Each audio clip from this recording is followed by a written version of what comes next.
Mustafa and I are going to start a new um, program series a little bit about conversations and conversations of peace. And today we're really focusing on bridging and that we're all bridges for each other. And my particular thing is doing something called the Bridge Think Tank, which is about bridging professors and students to assist the military because they're more fluid and they can have conversations where governments are too constrained and too confined. But it's the professors and the teachers and the students that will probably save the world. So that is my belief. And today I'm very honored to be here with Mustafa, who is my professor of peace, I believe.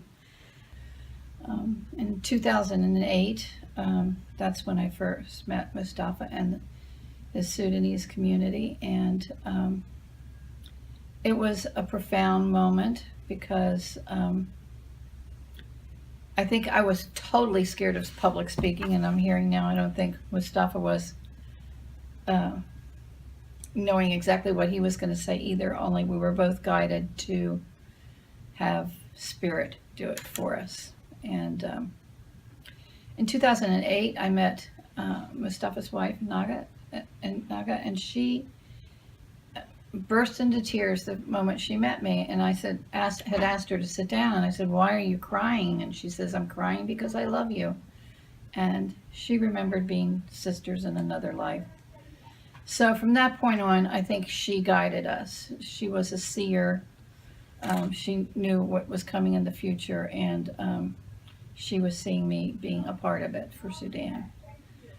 We've taken over 10 years now, slowly moving to the point where I think it was 17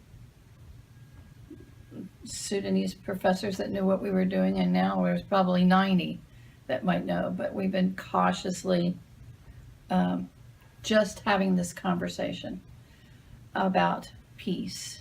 And what I see also, because I too am a seer like Nagat, and I see that the Sudanese will lead the world into peace because of their innocence, their purity, and uncorruptedness. They're going to be able to show humanity the way. They have mastered compassion from all the pain that their people have been through, and it makes them perfect to be the ones to guide us. Today we're going to also talk about Mustafa is now becoming a bridge for New Islam into my community, which has never really been introduced to it before. We studied world religions.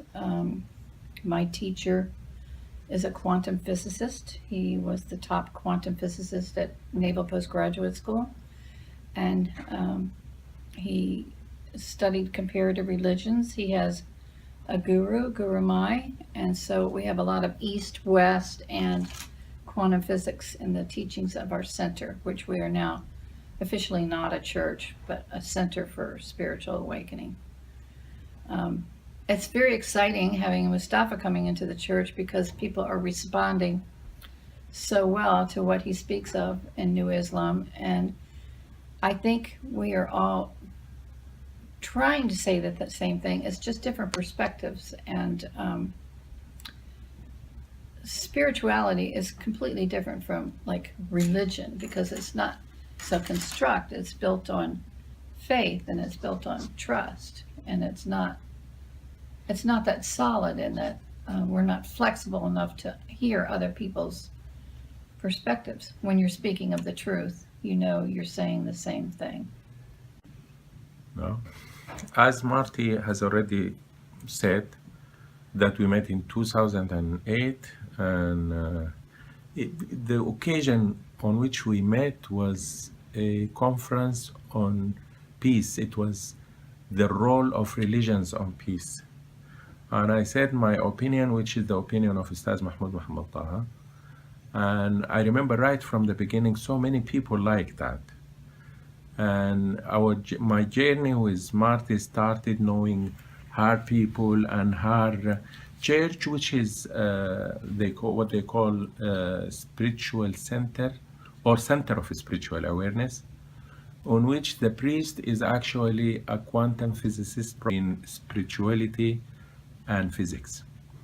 And I continued to attend so many of his talks, and they're so much interesting and strong, and they increase your the faith on spirituality and on God. But at any time I attend, whenever he starts speaking about any topic, it opens on my mind several issues that Ustaz Mahmoud has already written on his books. Ustaz Mahmoud has over 30 books, and together with his followers has over 300 books and pamphlets, and that was up to 1985 when he was executed because of his thoughts by the fundamentalist Muslim brothers.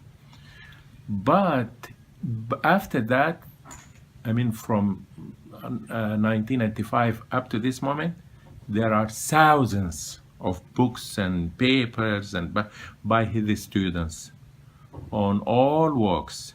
What I want to do with Marty, together we would like to initiate this talk in a series, which is an attempt to share the ideas of Ustaz Mahmoud with the American audience, with the audience in the center for the spiritual awareness, and with the audience at large.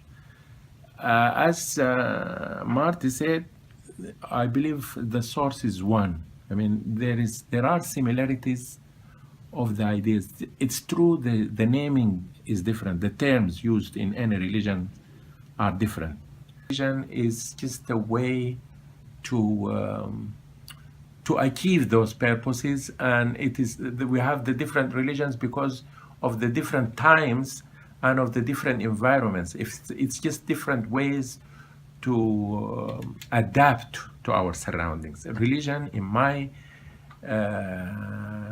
definition, is a way to adapt to your surroundings, because we adapt to the surrounding by science and by technology. Deal with the surrounding that we don't know, with the spiritual surroundings, by religions and by systems of belief. So the main thing that I see that the approach of Ustaz Mahmoud is different from the others is that it's practical. It focuses on the inside of a person,